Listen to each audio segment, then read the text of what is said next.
Welcome everybody to another CIRF report, this one for July 8th through July 14th. We are between two solar and lunar eclipses. Some people say this is kind of the lull in the action. I'm going to disagree. I have with me the DreamBot results that are in current, showing the status of the collective unconscious.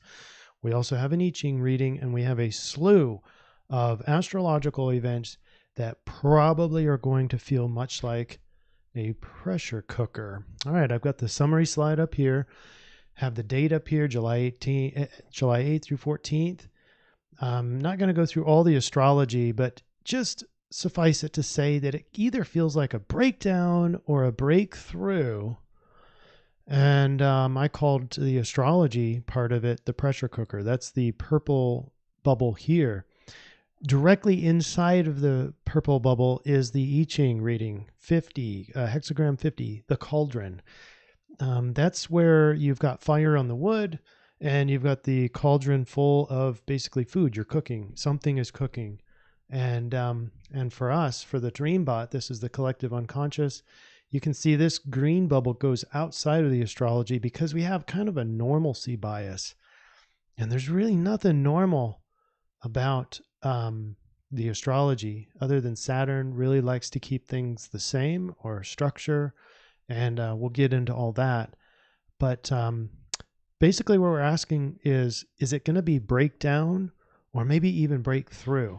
And I think people are going to want it to feel like breakthrough, but I think they're going to feel more like breakdown. And we're going to have the solution at the end. I'm going to show you where all the influences are coming from in terms of astrological layouts, as well as the DreamBot. We're going to start with the DreamBot. When we get back, we're going to start that next.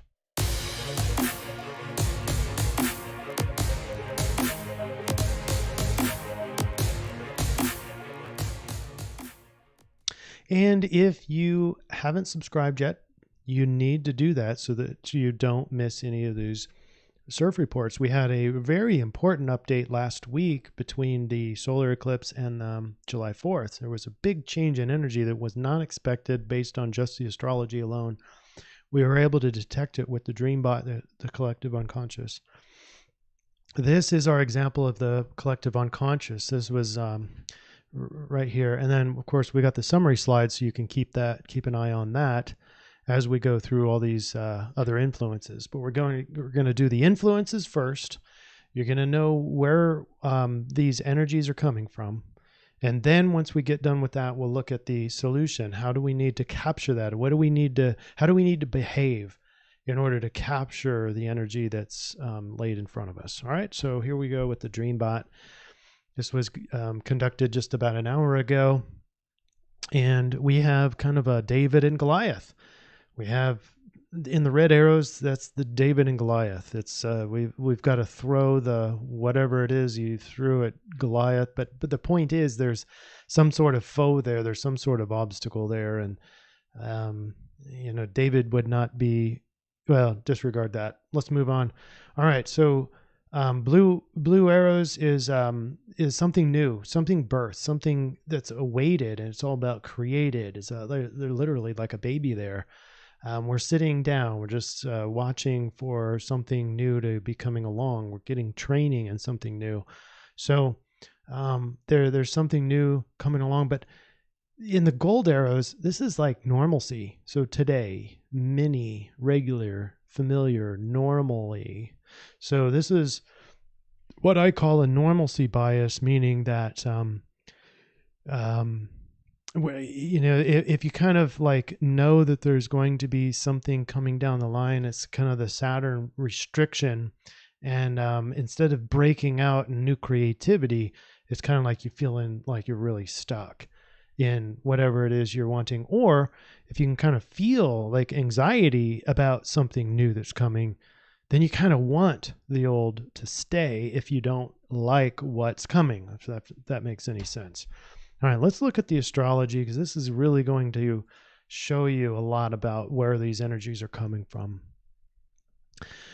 On Monday, we have a lot going on already. We have Well, Mercury is going to go station. That's down here. And let me get my highlighter out so I can better show you these. Can highlight the cursor.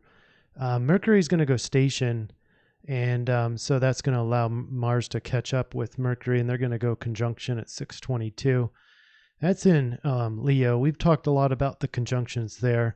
Basically, you've got a lot of you got to highlight on communication and thinking with the Mercury aspect, and then Mars wants to go out and do stuff, and so you are planning and looking, and all this is happening in Leo. So that's really highlighted. So that's kind of building up the pressure, right? Or at least the energy. Then you have this T-square showing up, and it's going to be a quick one because it's one of the corners is the moon. Moon oppose Chiron, the wounded healer, and down to Venus. Venus also making a sextile over to Uranus. Uranus about change. So does your close relationships change? That's a sextile, so it should be harmonious, but at basically the same time. This is all about midday on Monday. This is called a T-square, when you've got two squares over on Venus, and then an opposition between Moon and Chiron. Okay, so you've got the wounded healer and Venus, and Venus, this is your close relationships, loves harmony, but there's some sort of conflict there because there's an obstacle. There's a wounded healer, or maybe relational wounds, and of course the emotional response. That's the moon and the nurturing part of us. This is all about relationships and wounded relationships, and with all these, we're going to talk about this later, but with all these planets in retrograde, and you see all these with the red dots, Mercury about to go retrograde, you got 5 planets in retrograde. And, maybe this is drumming up past drama, especially with relationships. And then the only, harmonious aspect there is with Uranus. So that's about change. So there's not much that's going to stay the same there, and maybe reflecting on past wounds. All right, next, Tuesday, we have another T-square. Now, keep in mind that I'm going to keep up the square with the Venus and Chiron because it'll take Venus to get out of the orb of that square. You have Mercury now in a full retrograde. People are really afraid of Mercury retrograde, whether or not that's just urban legend or an actual influence. That's really up to you. Give your comments below if you really think that Mercury's meddling with all our technology. Normally, electricity's spawned on with changes in Uranus, but Mercury, safe travels to you. Mercury retrograde, though, is having thoughts in the past. Okay, retrograde is kind of having to relive certain aspects of yourself that maybe you didn't learn well enough before. But anyway, you've got the T-square with the moon, sun, and Saturn. Now, Sun and Saturn go exact on an opposition at 1 p.m. And then the moon is making these two squares, which really start to make the energy very conflicted. With a sun opposite Saturn, really have your character, your self-identity in question, because Saturn, is kind of the godfather, and kind of looking down and questioning everything that you're doing, or maybe even putting obstacles in the way. In addition, this is directly over the south and north nodes. And so we've got the past and the future. We've got the old influences, and we've got the where we're headed. The sun just happens to be over where we're headed, and that's where your character is, your sun. Your sun is represented, or yourself, your character, your identity is represented by the sun. So character in question on Tuesday with a T-square, adding a big emotional response. Then we have Moon squaring both Mercury, with Mercury in full retrograde now, and then Mars continuing on. But they're going to make a square there. We've got a trine now. So Moon trine Venus is going to maybe start to heal things, but the dominant force still here, without question, is going to be the Sun oppose Saturn. There's, these are still within the orb of opposition. So same thing applies on Wednesday as Tuesday. But now the Moon is going to start making a grand water trine. 2:30. This is going to be in the afternoon, and it's going to be a quick one because the Moon transits fairly quickly. But they're all in tropical water signs, and so even though this is very harmonious, and it's going to feel much better than it was in the days leading up to this, it's in water, and water is very emotional, and it can be psychic, can be creative, but at the same time, it's not like you can get a lot done here. So especially with part of this trine is Neptune and in Pisces and in retrograde, and so you've got your imagination and your ideals and stuff. It's all just sitting there, and you might be just thinking about imagining a new life or a better life, but things at least do feel a lot better on Thursday. And let's just leave it there. Then we get into Friday, and we've got another trine happening, a double trine with the Moon and Mars and Mercury. And then you've got Mars making a square up to Uranus. Now this is Mars loving to really break out in energy and action, but it's conflicted. There's kind of an obstacle there with Uranus. So it's not like you're getting stuff done that you want to get done. So Friday, kind of back to this pressure cooker thing. The Sun making a nice trine over to Neptune. So, it's harmonious to kind of imagine a new life, but unable to make any sort of changes that you really want to. So you're really kind of caught all week long in this quagmire of wanting something different, but not able to make it happen. That's thus the pressure cooker. On Saturday, you still have that Mars square Uranus, and then you've got another square with the Moon coming up. Sunday, the Sun is going to make an opposition over to Pluto. So Pluto now being your maybe in the worst case of degeneration of your identity, but it's always kind of the phoenix rising from the ashes, or it could be, Pluto's very much a transformation planet. So this could be the big transformation, but this is right before the next lunar eclipse. Okay. So we were already between eclipses, and I think this is getting us prepared big time. This is in fact going to be, looking at this chart here real quick, just to make sure, other than Moon over Saturn, it's going to be the real big last aspect before the lunar eclipse. Okay. All right. So let's look at the summary of this pressure cooker. First, you got Mercury going station and then going retrograde. And then in all, we'll have 5 planets in retrograde. This doesn't necessarily mean we can't move forward, but things do get more sluggish, and we spend a lot more time revisiting the past. There's a quick T-square on Monday with relational wounds. There's a quick T-square with Sun, Saturn, Moon on Tuesday with emotional tests and restrictions as the Sun starts to oppose Saturn, and that's for a couple days. Your character is probably tested by this. Then you've got this kind of feel good with the grand water trine, but you're slowed down by the water and not able to really push and move forward, exacerbated by the Mars square Uranus. And then the Sun opposed Pluto. That's a huge mouthful, and this is, massive more alignments than we're normally used to in any one week. So let's get back to the I-Ching reading.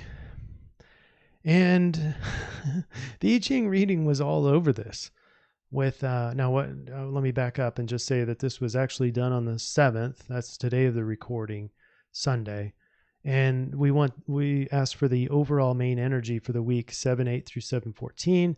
But we also said that if there's any changes in this first hexagram, which there was, because that's indicated by these dots, then the second hexagram will be the solution. That's why I occluded that for now. And let's go into what 50 really is. It's the cauldron. It's the fire over wood, the image of the cauldron. Thus, the superior human consolidates their fate by making their position correct. Basically, in the cauldron, like the witch's brew, something is cooking. And you remember the dream bot, the baby, the newness, there is something cooking. And we all know it. And that's why we all feel like there's something there. Now, I think all of this is being projected onto the lunar eclipse with the full transformation happening with the conjunction of both eclipses and the energy between that. But nonetheless, this is the I-Ching reading of 50. Here we see civilization as it reaches its culmination in religion. The Ting serves in offering sacrifice to God, the highest earthly values. Let me read this one more time. The highest earthly values must be sacrificed to the divine. But truly divine does not manifest itself apart from the human. The image. I've already read that. Now let's go into the change lines. We have 2, 4, and 6. So 9 in the second place means there is no food in the tinge. My comrades are envious, but they cannot harm me. Good fortune. 9 in the... more explanation on that one. The more he limits himself to his actual achievements, the less harm can the envious inflict on him. What that means is the I-Ching is recommending doing less this week based on this 50 and change line 2.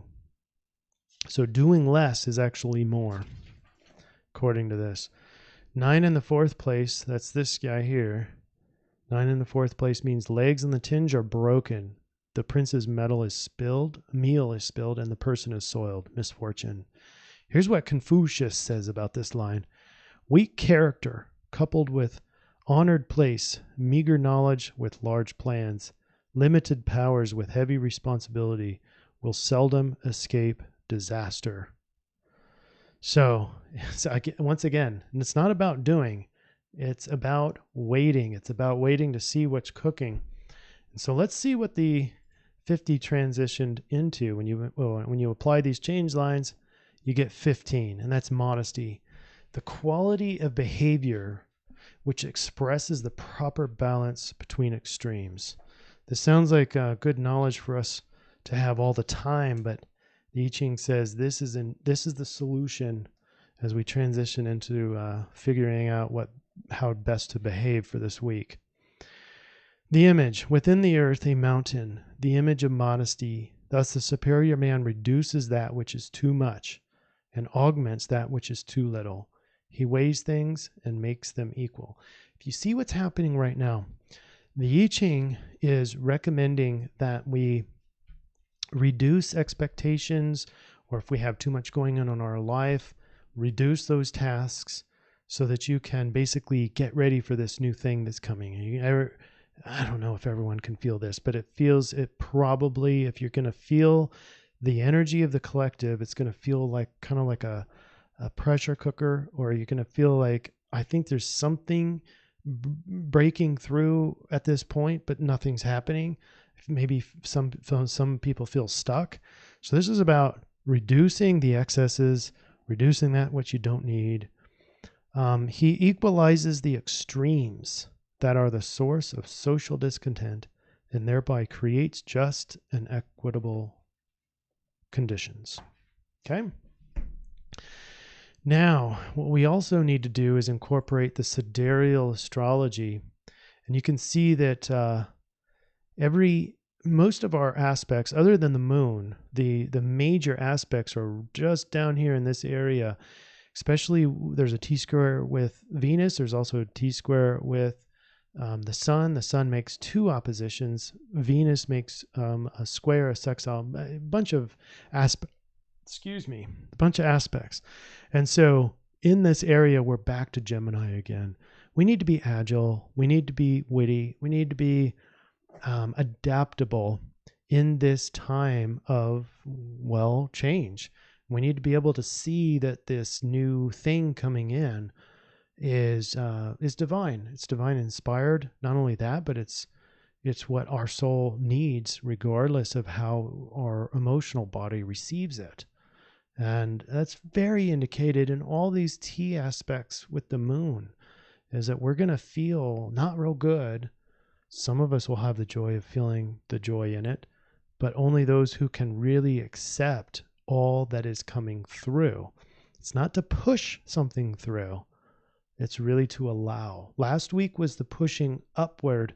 Now it's allowing. Now it's stepping back. It's actually eliminating things from your life to allow space for that new stuff to be coming in. And it may not be coming in very soon. So here are the solution slides. At the National Dream Center, it's going to be breakthrough. That's a question mark. It kind of looks like this person broke through the door into the galaxy, but no, it's not about breaking through right now. It might feel like you want to. It might feel like there's something coming through. It's not about pushing it. It's between eclipses. The collective feels the pressure cooker. It's just allowing yourself to feel that pressure cooker. If you have to do something, it's more about eliminating the two extremes of your life so that you can become more moderated in this particular week and get ready for whatever new is coming. And then in an intervention, if you want to get these slides whenever they're pushed out on social media, that's the word that you look for, intervention. And the influence is multiple extremes, including T-squares, oppositions, grand water trine. We talked about those and more, Mercury retrograde. But the solution is resist the false need to break through, moderate your desires, clear up your intentions, increase patience and adaptability. We have a melding, if you will, between the I-Ching reading of moderate and Gemini, and Gemini being the most adaptable sign in the zodiac.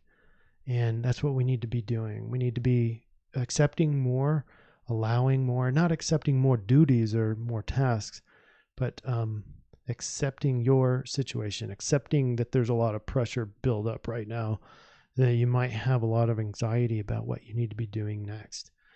And I'm not so sure that right now is about making that decision. I don't think it's a real good time to be making new projects, new big business ventures.